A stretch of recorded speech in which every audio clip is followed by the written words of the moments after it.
Dios les bendiga. ¿Cómo están? ¿Bien? Bueno, yo muy contento de poder estar acá.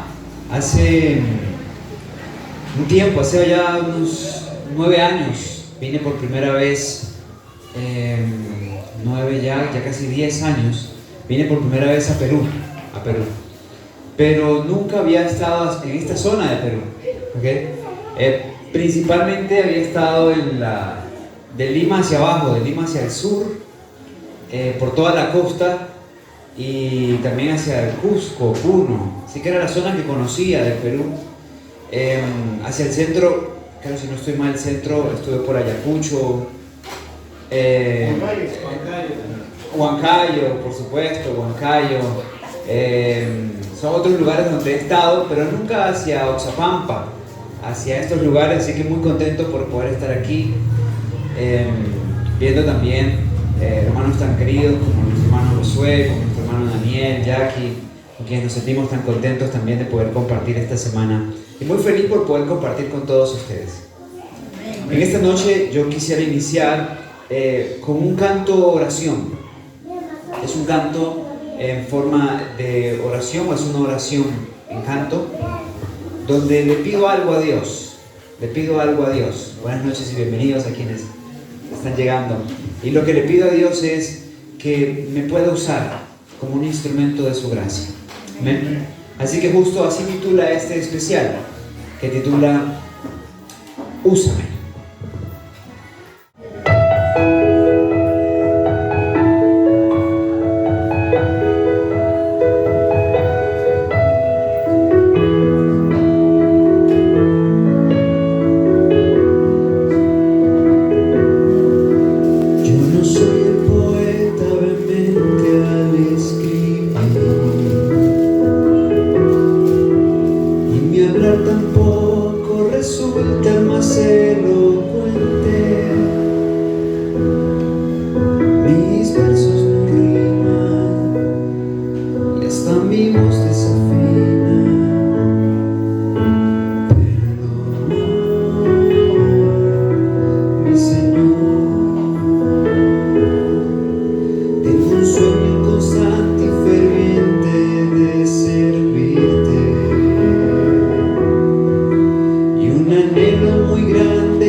En esta noche tenemos el deseo sincero de que tú puedas no solamente usarme a mí como un canal de bendición, sino también a cada uno de los que aquí se encuentran congregados esta noche y que confiamos lo harán durante la semana. Que les quieres usar para depositar en ellos tu verdad, tus preciosas promesas, para depositar en sus corazones eso que has preparado para restaurar en sus vidas, para obrar de forma especial en ellos y en sus hogares salvación. Te lo pido en el nombre de Jesús. Amén. Bien, mis queridos amigos, esta noche vamos a iniciar nuestra semana de conferencias que titulan Aún existe esperanza. Aún existe esperanza. Es importante cuando hablamos de esperanza, a nuestra mente pues vienen, debo decir, imágenes un poco confusas, porque la verdad vivimos en un mundo donde cada vez se hace más difícil encontrar esperanza, ¿cierto? Yo soy, mi esposa es colombiana, ella es colombiana de nacimiento, igual mis pequeños, mis hijos. Yo tengo dos nacionalidades, yo tengo nacionalidad colombiana, pero también tengo nacionalidad venezolana, porque en realidad yo nací en Venezuela. Era una Venezuela diferente a la Venezuela que ustedes hoy conocen por quienes han venido a Perú y sobre todo por lo que ven en las noticias y escuchan acerca de aquella Venezuela. Yo nací en una Venezuela donde la gente no se iba, la gente iba para Venezuela. Yo conocí muchos peruanos en Venezuela, de hecho fue la primera vez que supe de Perú, porque conocí personas del Perú que iban a Venezuela. Perú venía de aquellos años de Fujimori, de aquellos años del primer mandato de Alan García, y mucha gente se fue moviendo hacia esas tierras, buscando mejores opciones, mejores oportunidades. Pero recuerdo particularmente cuando más o menos para el año 1995 comienza a resaltar una figura emergente en Venezuela. Era un ex militar que había dado un golpe de estado en 1992. Un hombre que pues se había levantado aparentemente como un bastión de esperanza. Y muchas personas en Venezuela, que insisto, era un país, como muchos de nuestros países, con dificultades, pero con un importante desarrollo en infraestructura, económico, en fin. Este hombre se levantó pregonando esperanza para los pobres, en un país donde había muchos ricos, pero también habían personas pobres. Y él predicó una equidad, todos vamos a ser iguales, la riqueza se repartirá en forma equitativa. Y millones de personas desarrollaron esperanza en aquel hombre. Aquel hombre se llamó Hugo Chávez. Murió hace unos 12 años, ya 11 años. Y el hombre que dejó es alguien que no ha estropeado su legado, es su legado. Y después de 25 años, aquel hombre que pregonó esperanza, hoy tenemos con claridad delante de nosotros, en realidad, lo que él vendió. En realidad, lo que él se proponía hacer. En realidad, lo que venía después de todo esto. Y ustedes ya saben la historia. Un país en retroceso, un país en deterioro social.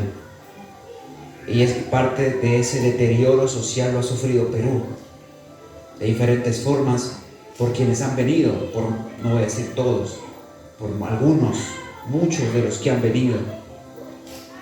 Un país sin democracia, un país destruido institucionalmente, donde reina parcialmente la anarquía. y en otro sentido la autocracia. Esa es la esperanza que muchos hombres, en la que muchos hombres han creído.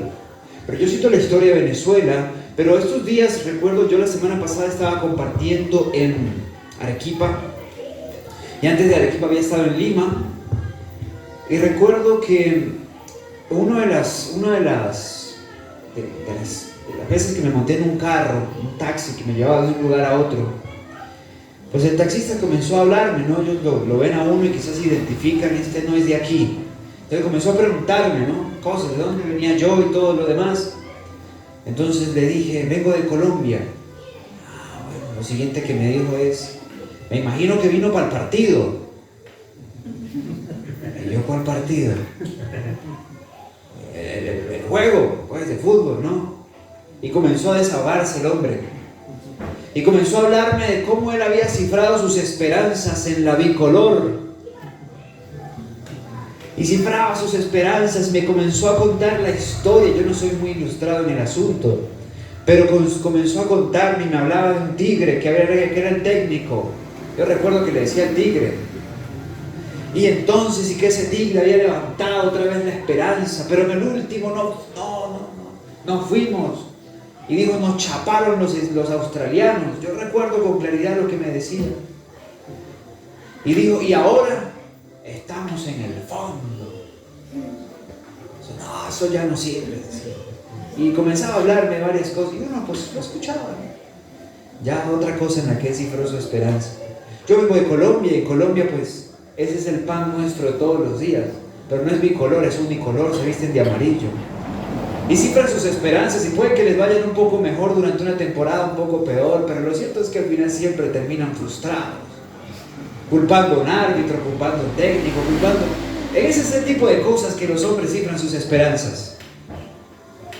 Pero también luego este hombre, después de que se desahogó hablando del tigre, pues comenzó a hablarme del gobierno.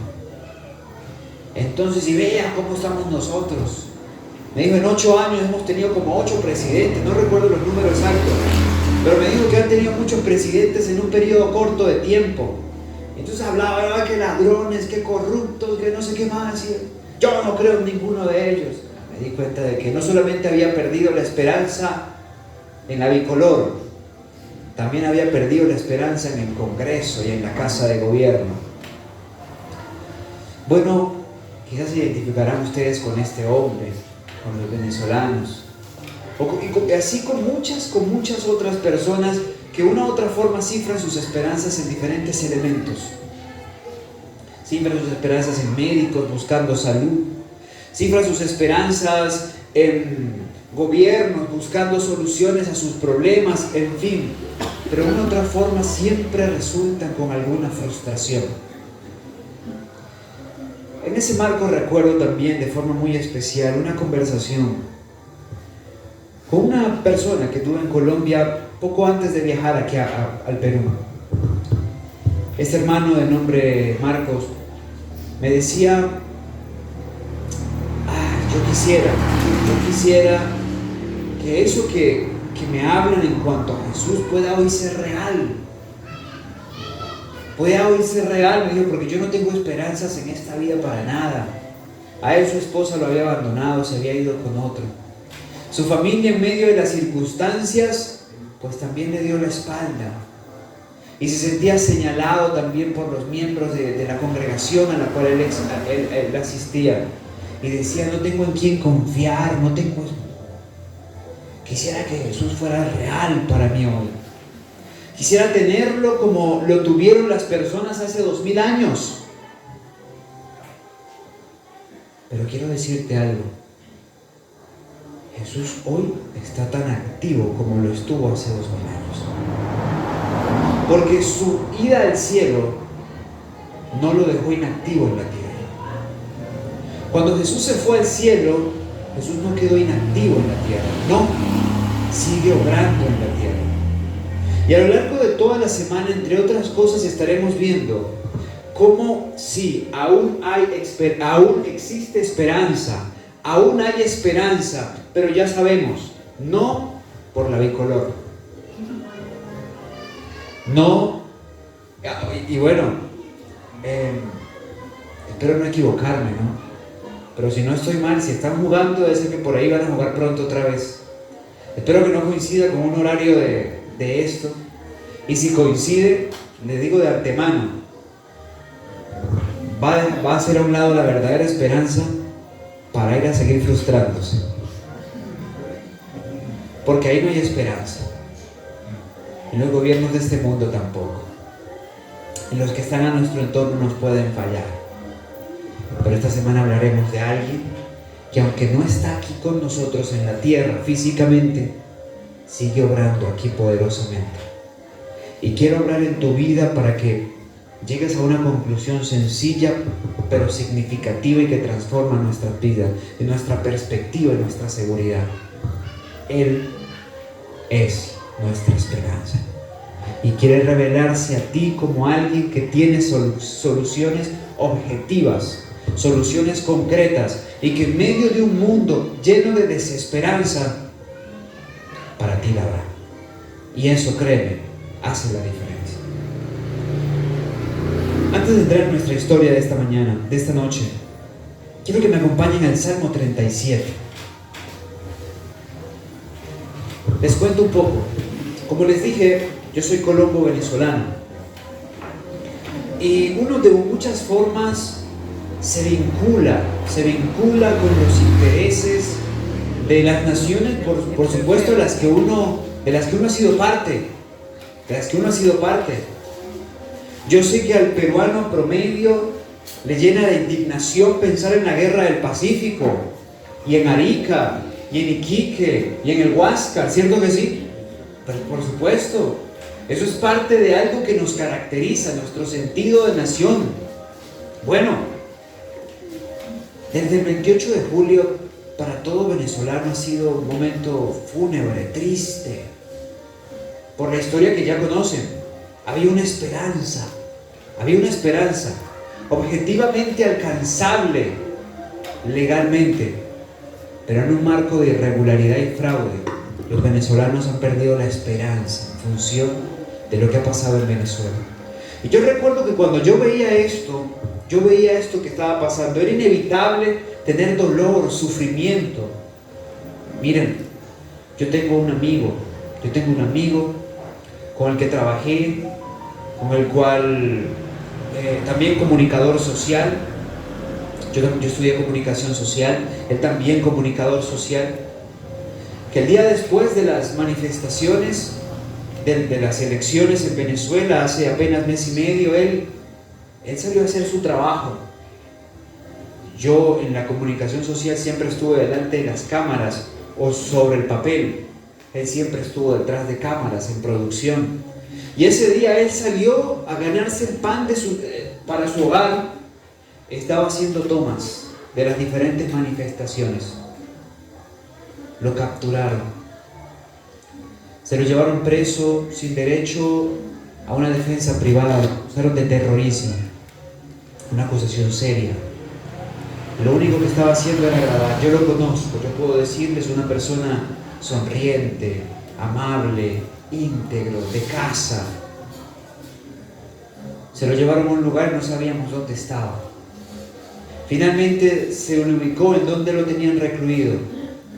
Hace cerca de 12 días se lo llevaron de allí y ahora no sabemos en dónde se encuentra. Pero así como su historia, la de miles de otros que han sido puestos presos. La impotencia al ver un robo y demás de esa magnitud, y créanme, como cualquier otra persona, con dolor en mi corazón, con desilusión, podía caer en la desesperación en la que muchos han caído. Pero cuando esta figura, cuando Jesús es real en nuestras vidas, siempre de una u otra forma hay esperanza. Una mañana clamaba a Dios ante tanta injusticia, ante la impunidad con la cual un grupo de personas, no solamente deshonestas, sino también espiritistas, han sometido a la miseria una nación. Y mientras oraba el Señor me mostró este salmo. Miren cómo dice este salmo: no te impacientes a causa de los malignos. Salmos 37, versículo 1. No te impacientes a causa de los malignos, ni tengas envidia de los que hacen iniquidad, porque como el pasto serán pronto cortados, y como la hierba verde se secarán. Espera en Jehová y haz el bien, vivirás en la tierra y en verdad serás alimentado. En medio de la desesperanza de muchos llegó a mi vida la palabra del Señor Jesús que me decía: no te impacientes, tranquilo, yo tengo el control de todas las cosas, y a su tiempo vendrá sobre cada persona lo que cada uno ha sembrado. Tú espera en mí, haz lo que tienes que hacer, haz el bien, vivirás en la tierra y en verdad serás saciado. Miren, les digo esto de una forma práctica de cómo Jesús y su palabra es esperanza para nosotros. Y en medio de los cuadros más tristes y desoladores, tú puedes hallar esperanza y consuelo. La Biblia tiene múltiples historias. Ahora quiero que vayan conmigo al libro de Romanos, en el capítulo 15. Tiene muchas historias. Pero estas historias tienen un propósito.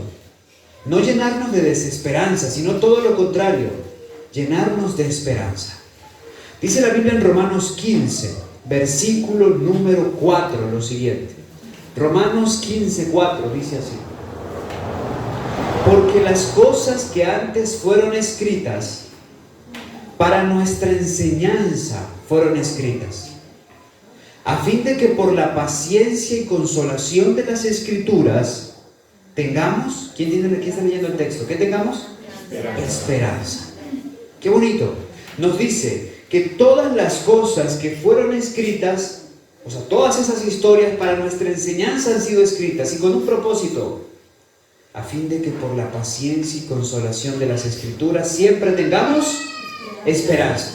Así que el ejercicio que haremos esta semana será revisar historias, especialmente de un libro, del libro de los Hechos, para ver a lo largo de algunas historias del libro de los Hechos cómo las Escrituras nos transmiten un mensaje que aún existe esperanza para aquellos que permitimos que el Señor Jesús sea real en nuestras vidas. Y lo veremos de forma muy práctica. ¿Listos? Vamos entonces en nuestras Biblias a nuestra primera historia. Para ello abramos la Biblia en el libro de Hechos, en el capítulo número 3. Hechos, en el capítulo número 3. Nuestra historia de esta noche deriva en un mensaje titulado Cuando no sabes lo que necesitas. Dice el libro de Hechos en el capítulo 3, vamos a leer versículos 1 al 11, la historia, que dice así: y Pedro y Juan subían juntos al templo a la hora novena, la de la oración. Y un hombre que era cojo desde el vientre de su madre era traído, al cual ponían cada día a la puerta del templo, que se llama La Hermosa, para que pidiese limosna de los que entraban en el templo. Como vio a Pedro y a Juan que iban a entrar en el templo, les rogaban que les diesen limosna. Y Pedro y Juan, fijando en él los ojos, le dijo: míranos. Entonces él les estuvo atento, esperando recibir de ellos algo. Y Pedro le dijo: no tengo plata ni oro, mas lo que tengo te doy. En el nombre de Jesucristo de Nazaret, levántate y anda. Y tomándole por la mano derecha le levantó, y al instante fueron afirmados sus pies y tobillos. Y saltando se puso en pie, y anduvo y entró con ellos en el templo, andando y saltando y alabando a Dios. Y todo esto el pueblo le vio andar y alabar a Dios. Y sabían que él era el que se sentaba a pedir limosna a la puerta del templo, La Hermosa, y fueron llenos de asombro y admiración por lo que había sucedido. Y teniendo asidos a Pedro y a Juan, el cojo que había sido sanado, todo el pueblo atónico concurrió a ellos al pórtico que se llamaba de Salomón. Fíjense bien, noten, la Biblia nos cuenta aquí una historia. Está Pedro y Juan, ya Jesús había ascendido al cielo, eso lo cuenta el mismo libro de Hechos en el capítulo número 1. Así que ya no estaba Jesús en la tierra físicamente, pero sí estaba el que él había prometido que vendría en su lugar, el Espíritu Santo. Y entonces Pedro y Juan entran al templo porque iban a orar al templo, ¿sí? Ir a la casa de oración es un ejercicio importante de fe. Ellos iban a la hora novena, les explico. En Medio Oriente las horas son diferentes, se dicen diferentes a como se dicen aquí. Por ejemplo, ellos las 6 de la mañana es hora cero, 7 de la mañana hora primera, 8 de la mañana hora segunda, 9 de la mañana hora tercera, 10 de la mañana hora cuarta. Así que cuando te dicen son la hora cuarta, es la hora cuarta, está diciendo son las 10 de la mañana para nosotros. Así que haciendo ese cálculo, la hora novena era las 3 de la tarde, misma hora en la que Jesús había muerto. A esa hora todos los judíos creyentes iban al templo porque era la hora de la oración. Y Juan y Pedro fueron al templo a orar. Por providencia de Dios fueron por una de las 8 puertas. El antiguo templo de Israel de Jerusalén tenía 8 puertas, pero una resaltaba de forma especial por su tamaño y belleza. Y esa puerta se llamaba, dice Hechos 3, la Hermosa. Y se llamaba la Hermosa porque tenía una cobertura especial de oro. Aunque era de madera maciza, muy pesada, estaba recubierta con oro y plata. Por eso se llamaba la Hermosa. Y de forma especial atraía a la gente a la puesta del sol, porque había un reflejo del sol perpendicular que la hacía brillar porque estaba bañada en oro.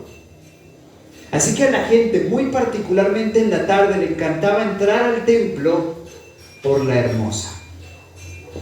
Por esa razón era que este lisiado estaba allí. Aquí la Biblia nos dice que era un hombre que era cojo desde el vientre de su madre. Más adelante nos habla de su condición lisiada. Bueno, diferentes son las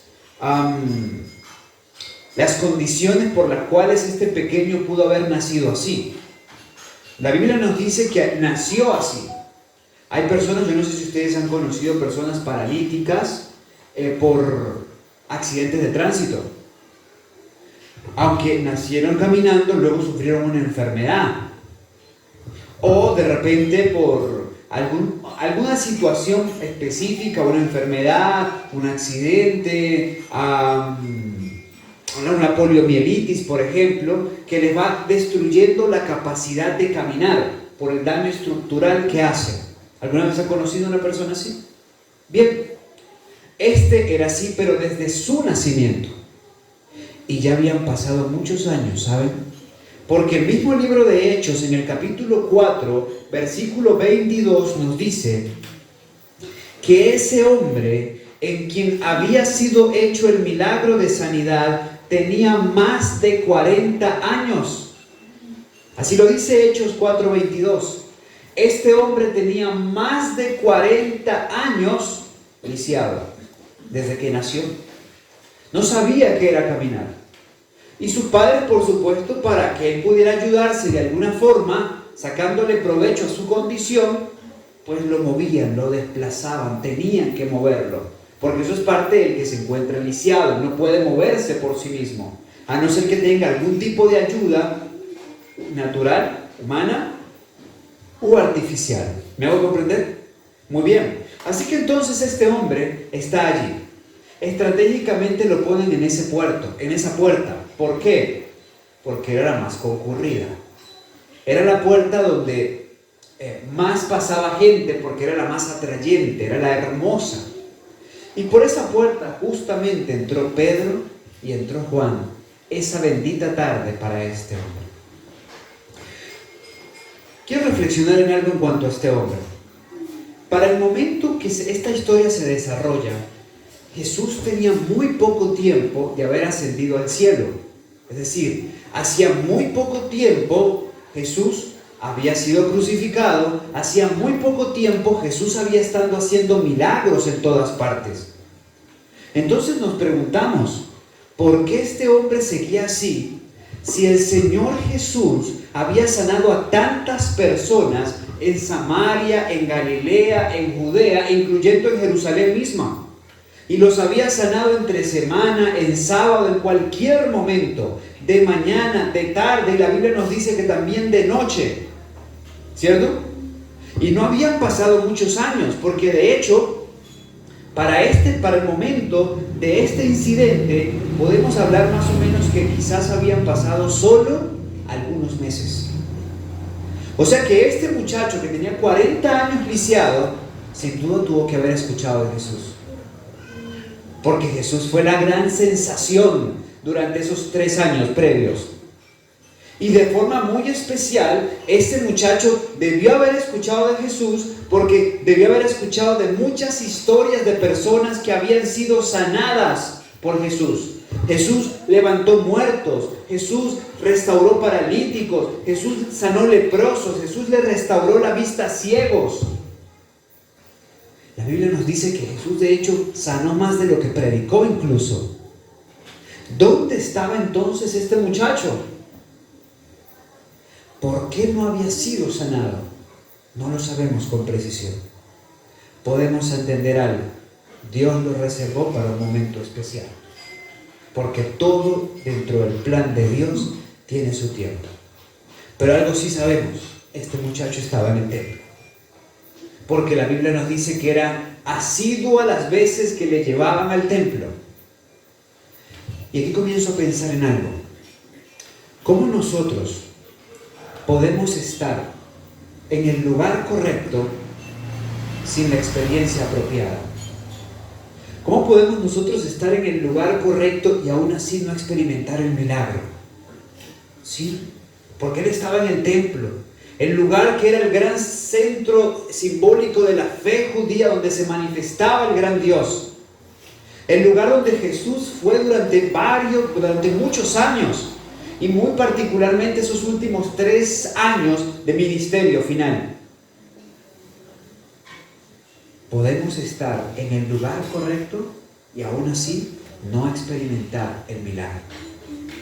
Pero todo esto parte, primero, del hecho de que tú puedes estar en el lugar correcto. Yo me he encontrado con muchas personas que asisten a la iglesia adventista del séptimo día, por ejemplo.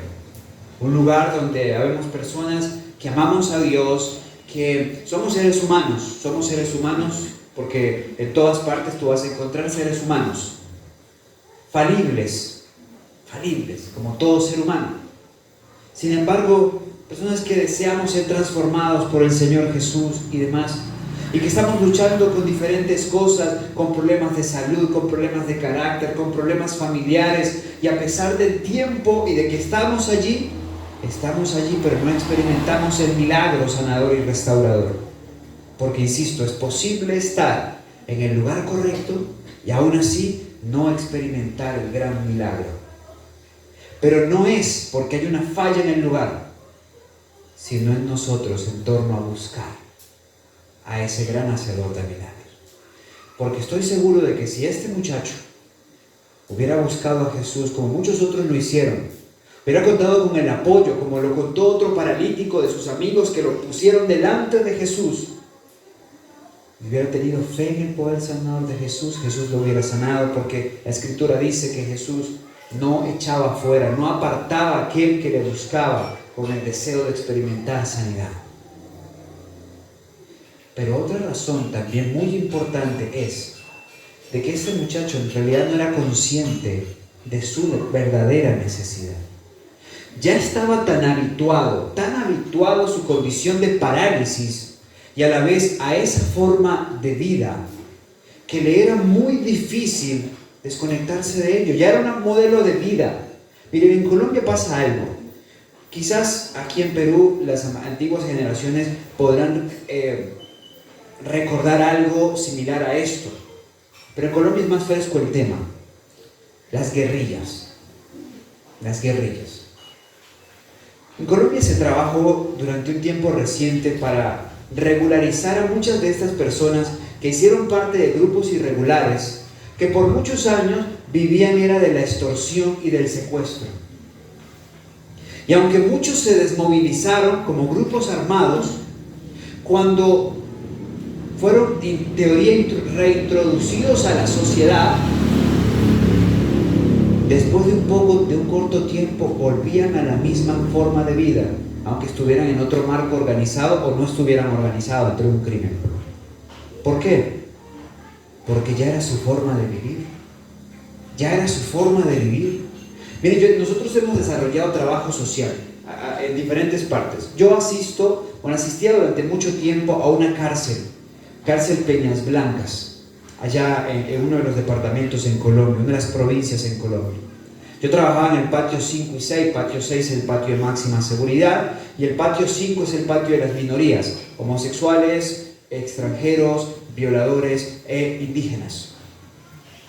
Yo trabajaba en estos patios y fue muchos los programas sociales que desarrollamos para ayudarles, no solamente mientras se encontraban allí, sino incluso también en la reinserción en la sociedad. Pero es que, mis queridos amigos, cuando una persona no es consciente de su necesidad y en realidad está habituado y ama esa forma de vida, aunque lo haya llevado a la cárcel, aunque lo haya llevado a la indigencia, a la mendicación, va a volver a eso. Se habitúa a eso, su forma de vida, su forma de existencia. Bueno, este muchacho pues ya estaba acostumbrado a esto, a pedir limosnas y a vivir de limosnas. ¿Saben cuántos y cuántos son exactamente como este muchacho? Piden y viven mendigando. Sí, existen diferentes formas de mendigar. El sábado por la noche, hace 2 noches, quizás a esta misma hora, me encontraba conversando con una hermana allá en Ciudad Majes, Arequipa. Y la hermana, después de todas las conferencias que asistió, después de todas las conferencias de ese sábado, me buscó, me esperó y me dijo: yo quiero conversar con usted. Nos sentamos a conversar. La hermana me contaba su experiencia en su hogar. Su esposo, un hombre alcohólico, que le abusaba no solamente verbalmente, sino también físicamente. Fueron muchos los episodios de violencia física, que no es el único tipo de violencia sexual, violencia psicológica, violencia verbal. Y ahí estaba ella, en medio de todo lo que me describía. Yo pensaba, ¿cómo podía seguir ahí? ¿Cómo podía seguir ahí? Ella me dijo: bueno, es que la Biblia dice que uno pues solamente se puede separar en caso de adulterio. Yo no tengo evidencia de que haya sido adulterio, que él me haya sido infiel. Luego me decía: además la Biblia dice también que hay que soportar a las mujeres, que nuestros esposos no son conversos para que lo podamos convertir. Yo le dije: ¿segura que es eso? Porque yo percibo otra cosa. En realidad, en ti hay una codependencia. Y le dije: háblame un poco de tu vida. Y comenzó a contarme de una figura ausente en su vida, su padre. Ella es figura ausente paterna, muy propensa a buscar entonces afecto masculino por una carencia afectiva natural.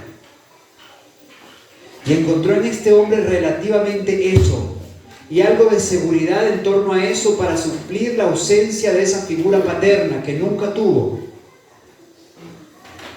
Y ahí estaba, mendigando sus caricias, mendigando un poco de su amor, mendigando su presencia, mientras soportaba insultos, violencia física, violencia emocional.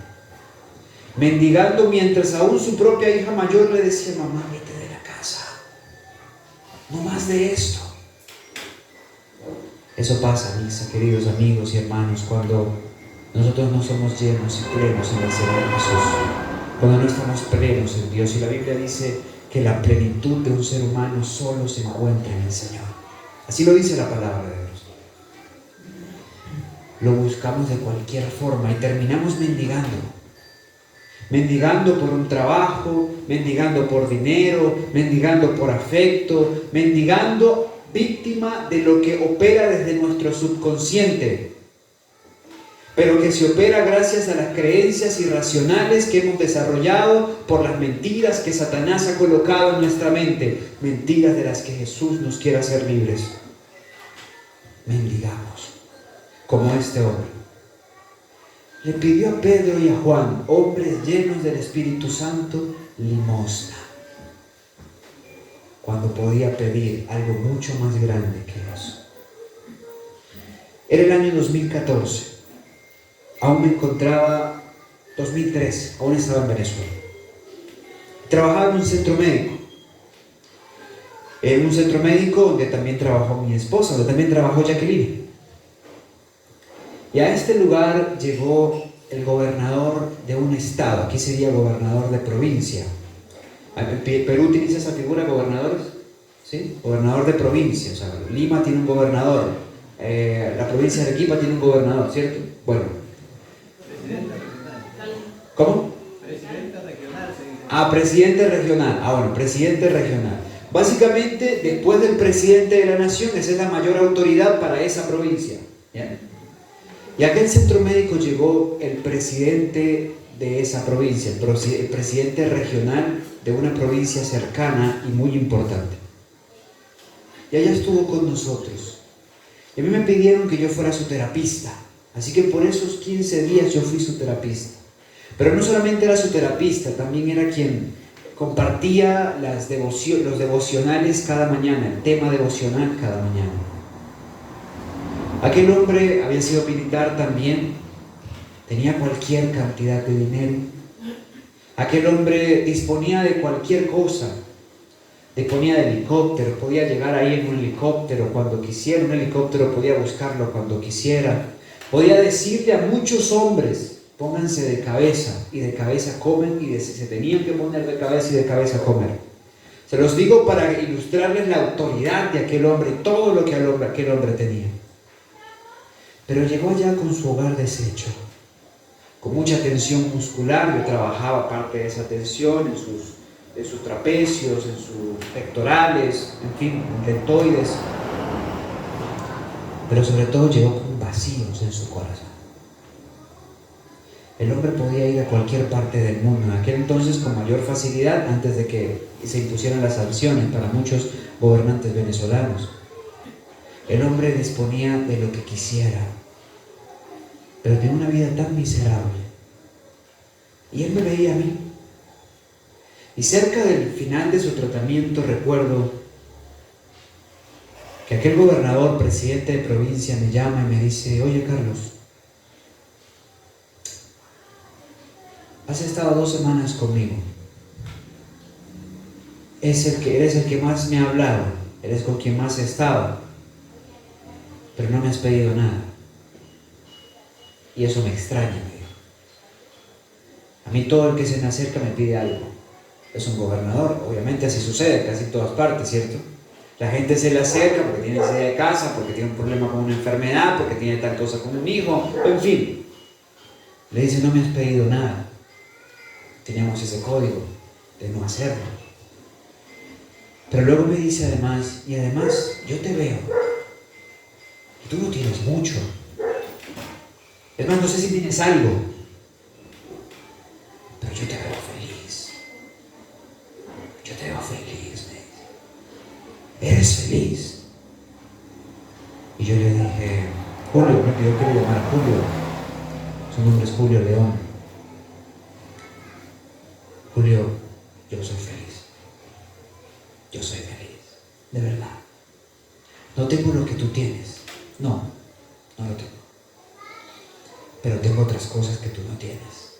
y que hacen parte de mi felicidad. Me dijo, ¿cómo es posible que tú, sin tener ni una décima parte de lo que yo tengo, me digas que tú eres feliz? Y yo soy, nunca olvido lo que me dijo, miserablemente infeliz. Julio cometió el error típico de los seres humanos. La escritura dice así, libro de Ageo, capítulo 2, versículo 7. Ageo, en el capítulo 2, en el versículo número 7. Para quienes no están familiarizados con la Biblia, es de los últimos libros del Antiguo Testamento. Si tienes cerca alguna visita, por favor ayúdame a encontrar los textos. Ageo capítulo 2, versículo 7 dice así. Es una profecía en cuanto a Jesús, que dice: y haré temblar a todas las naciones, y vendrá el deseado de todas las gentes, y llenaré de gloria esta casa, dice Jehová de los ejércitos. Esta profecía decía que justo ese templo, donde estaría años después este inválido, con más de 40 años, en la puerta la hermosa, ese templo iba a ser lleno de la gloria de Dios, porque en ese templo se vería a alguien que el profeta Ageo llamó el deseado de todas las gentes. Y les quiero explicar esa expresión, deseado de todas las gentes. ¿Qué significa? ¿Qué les dice a ustedes eso? Pues lo que todos desean. ¿Me van a comprender? Lo que todos desean, ¿sí? Porque en realidad Jesús es lo que todos deseamos, porque todos de alguna forma tenemos la esperanza de ser felices, de ser plenos.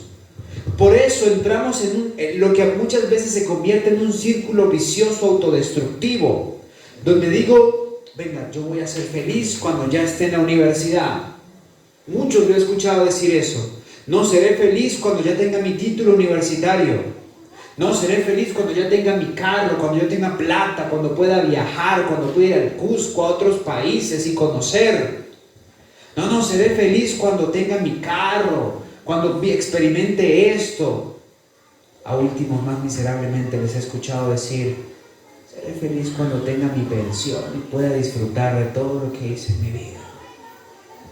Y si alcanza a llegar a la pensión, llega a la pensión para seguir viendo que le sigue faltando algo. ¿Qué le falta? Lo que todos desean. Pero muchos lo buscan en lo que no lo van a poder encontrar. Y en ese deseo de encontrarlo, en ese deseo de buscar eso que les falta, terminan mendigando. Mendigando amor en relaciones codependientes, tóxicas. Mendigando para un trabajo. Mendigando en un estilo de vida, mendigando en medio de una sociedad que cada vez está más destruida, cuando pudiéramos tener acceso a algo mucho más grande y precioso, que es en Jesús.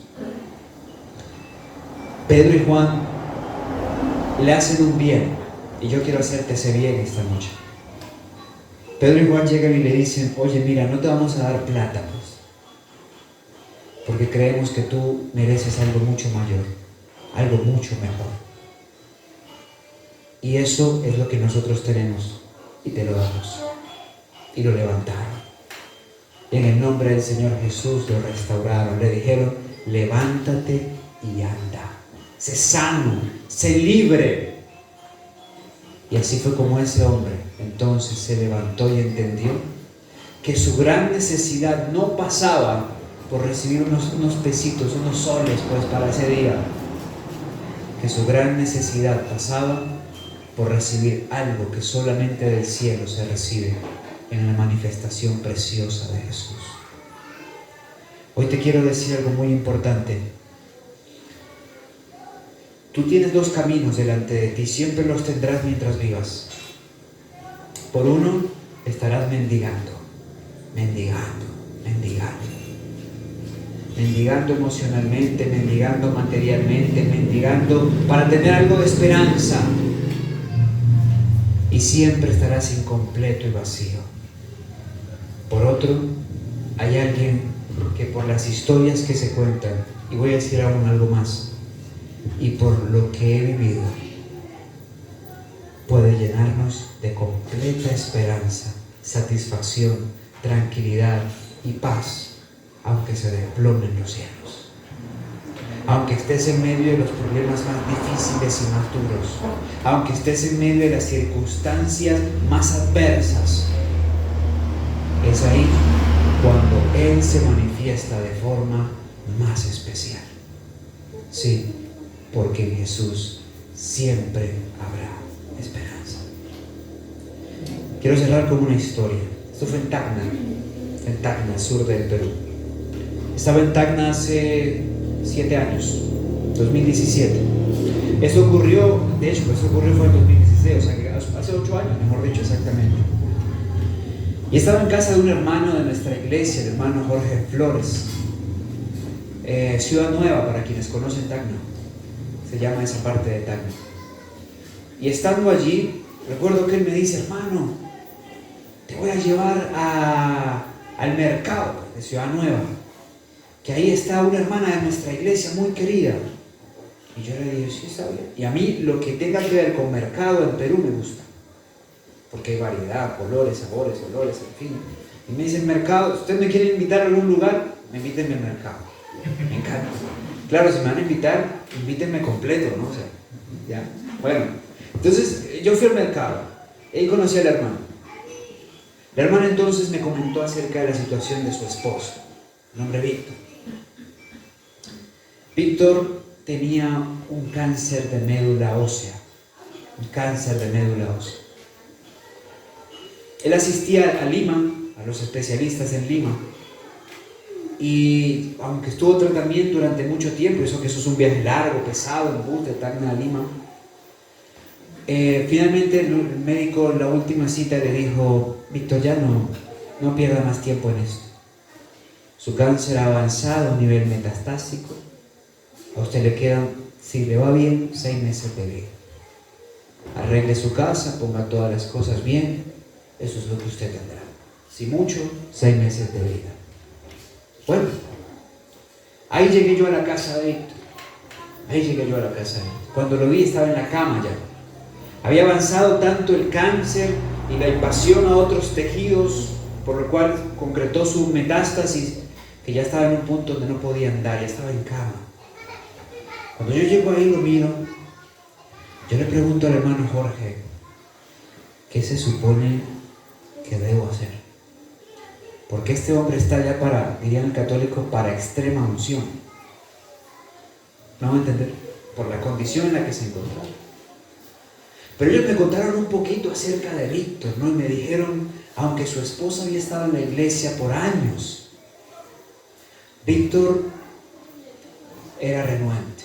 Dice: yo no quiero ser parte de eso. No, eso de que las iglesias, las religiones, siempre te venden lo mismo con Jesús. Y además yo tengo varias cosas en contra de la iglesia adventista.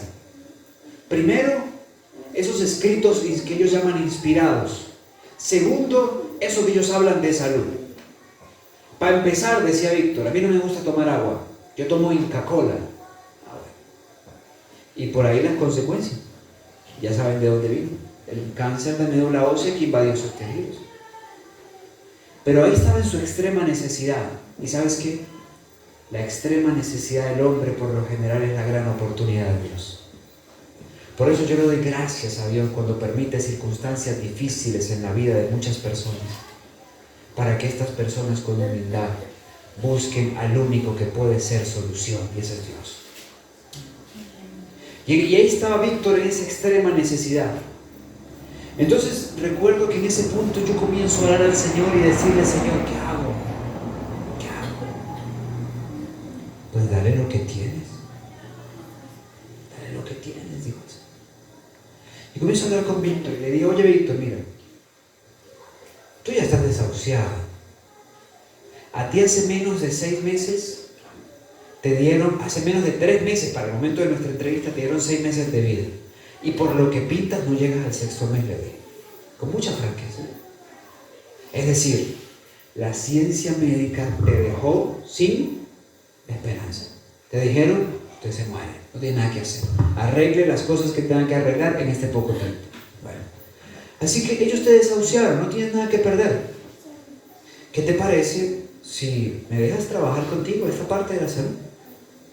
Pero eso sí, vamos a utilizar de base los escritos que tenemos como adventistas, que nos ha dado en amor el Señor Jesús para sanidad. Así que, si tú lo quieres hacer, pues hagámoslo. Yo te diría, hazlo. Igual ya no tienes nada que perder. Te estás muriendo. Y Víctor se me quedó mirando así, y me dijo, ya, pues. Ya. A ver, ya, pues, listo. Vamos. Bueno, vamos, pues. Y nos pusimos juiciosos con eso. Y comenzamos a hacer entonces el protocolo que íbamos a seguir con él en la primera fase, en la segunda fase, en fin, empezamos con dieta cruda, empezamos con ciertos tratamientos, extractos especiales, en fin, luego fuimos introduciendo lo cocido, pero en un porcentaje, tomando ciertas cosas específicas, y Víctor se disciplinó, desapareció la Inca Kola, desaparecieron otras cosas y comenzó a trabajar fuerte por eso. Bueno, comenzó a tener esperanza, ¿no? A los 15 días ya estaba caminando con un bastón, pero caminaba, ¿ok? Porque el cáncer se desarrolló originalmente en la médula ósea femoral. Y la primera lesión se dio allí. Y luego entonces, pasado el mes, ya Víctor dejó el bastón y caminaba, y se movía, pero siguió juicioso. Y vio que le estaba dando resultados y siguió juicioso. Pero cada vez Víctor tenía más esperanza porque cada vez estaba más cerca del Señor Jesús. Y su esposa me reportaba, se está levantando a orar, está estudiando la Biblia. Un día Víctor me dijo, yo no sé si me sane completamente o no, pero yo le voy a entregar mi vida a Jesús. Porque antes de que tuviéramos este encuentro, me dijo, yo estaba en esa cama sin esperanza. Pero ahora tengo esperanza, y no solamente esperanza de vida, sino la esperanza de ser salvo. Me dijo, entendí que una de las cosas más hermosas de tener a Cristo es que siempre habrá esperanza. Le dije, Víctor, tienes razón. Porque Jehová es mi pastor, dice la Biblia, nada me falta. Y cuando la Biblia dice nada, es nada, hasta el problema. Pero tampoco te falta esperanza en medio del problema. Y Víctor siguió avanzando. Entregó su vida al Señor. Poco tiempo después decidió bautizarse y fue bautizado Víctor. El día de su bautismo, de forma muy especial, pidió que se le leyeran cada una de los votos que toma la iglesia adventista, porque él quería hacer énfasis especial en que él creía en el don de profecía. Fue bautizado. Como al año, yo regreso de Argentina. Y decido no venía al Perú y iba a Arequipa, pero decido no meterme por Bolivia, sino que decido cruzar la frontera hacia Chile para entrar a Perú por el sur, ir a visitar a Víctor. Cuando llego donde Víctor, le digo, oye Víctor, ya ha pasado un año, mire, usted está caminando, usted está muy bien, siguió con las recomendaciones al pie de la letra, y le digo, ¿usted por qué no vuelve al especialista en Lima? Y dice, eso es muy lejos, hermano. Pero vaya, le digo, Víctor, a ver, no sabemos, vamos. A ver, ¿qué seguimos haciendo? Ya, pues, me dijo, se fue. Y viajó 24 horas nuevamente y después de tener la cita llegó a Lima. Cuando entró, el especialista casi se va para atrás. Pensó que era la aparición de un muerto. Porque él hacía mínimo 6 meses ya bajo tumba. Y de repente ve a Víctor y lo ve con esa lozanía, con ese color tan sano, con ese rostro tan brillante, caminando bien. Y se sienta con él allí, comienza a conversar. Y le dice, wow, Víctor, increíble. El médico pues asombrado le dice, la maravilla de la medicina moderna. Víctor sonríe y le dice, no, usted me mató, usted me dijo que yo me moría. Yo que iba a seguir haciendo lo que usted me dijo. Pero me encontré con alguien, me encontré con el Salvador, me encontré con Jesús, comencé a tener esperanza y a medida que hacía lo que Él me dijo que tenía que hacer, comencé a ver el cambio en mi vida y aquí estoy. El médico estupefacto, lo único que le dijo, Víctor, bueno, después de los últimos análisis, Le dice: Víctor, mira, yo no sé qué tan efectivo sea eso pues que tú dices, pero sea lo que sea que estás haciendo, síguelo haciendo. Y le entrega los resultados. No había presencia de malignidad tumoral en su cuerpo. No había vestigio, solo había una evidencia en la médula ósea de su fémur de que alguna vez allí hubo algo maligno. Ya no había evidencia de que había tumor. Ya no había señales, signos de aquel cáncer que la última vez que este hombre lo vio ya lo había extendido en el cuerpo. Sí, mis queridos hermanos, Jesús no solamente te llena de esperanza, Jesús restaura, Jesús sana, Jesús hace lo que ninguna otra persona puede hacer. Yo no sé en qué estás mendigando, no sé en qué área de tu vida estás mendigando. No sé si como Víctor, en una cama, lisiado emocionalmente. No sé si estás lisiado físicamente, no sé si hay algún tipo de parálisis en otro aspecto de tu vida, por lo laboral, por lo familiar. No sé en qué parte de tu vida estás mendigando. Yo hoy, como Pedro y Juan, te quiero dar de lo que tengo. Y tengo un Salvador que se ha manifestado con poder en mi vida, por el cual hoy tengo esperanza. Y te digo, si quieres ser sano, en Él lo puedes encontrar. Si quieres ser restaurado, en Él lo puedes encontrar. Y si quieres seguir conociendo todos los beneficios que te ofrece ese Salvador, sigue viniendo estas noches. Vamos a orar.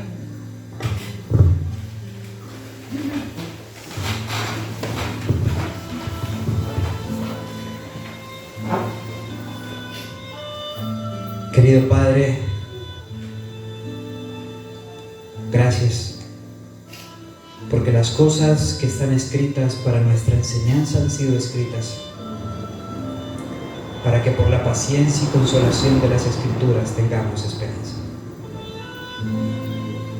Aquí estamos, Señor. Aquí hay un grupo de seres a quienes tú amas, a quienes deseas verles libres de todo estado de mendiguez. Tú sabes, Señor, en qué área de nuestras vidas mendigamos. Tú sabes en qué área de nuestras vidas, Señor, somos como el indigente buscando la satisfacción en lo que nos satisface, mientras hoy podemos tener acceso al único ser que puede hacernos plenos, y es nuestro Señor Jesucristo. Por eso te suplico, Señor, en el nombre de Jesús, que te reveles de forma especial a quienes aquí están, y que ellos puedan ver en ti lo que tú quieres ser para nosotros: un Salvador personal, un Padre amante, un Redentor benigno, aquel que puede satisfacer todas nuestras necesidades. Gracias por tu bondad. Síguenos acompañando a lo largo de toda esta semana, pues queremos a lo largo de todas estas noches afirmarnos con seguridad en que sí hay esperanza en medio de este mundo caótico, pero la esperanza se halla solo en ti. En el nombre de Jesús nuestro Señor.